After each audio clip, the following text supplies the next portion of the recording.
Сега ще ви покажа какво излезе от екстрактора. Екстрактнах седалката 3 пъти. Вече е почти готова, изпрана. Остава само да изсъхне.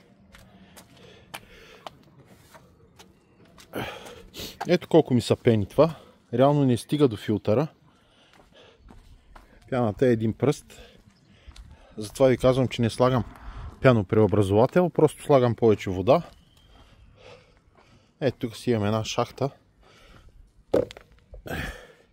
която си я ползвам за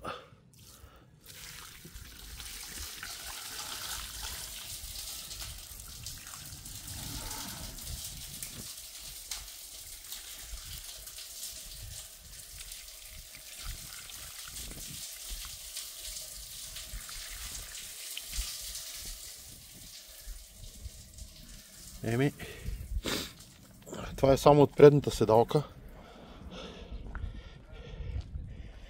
Доста кал излезе. Надявам се от другите също по същия начин.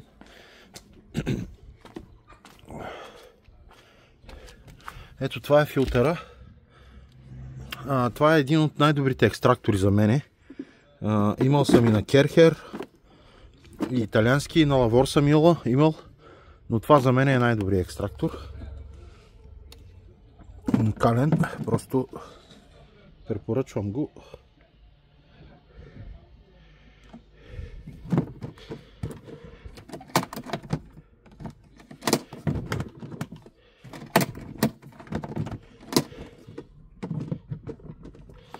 Това е. РТС Враб Центре.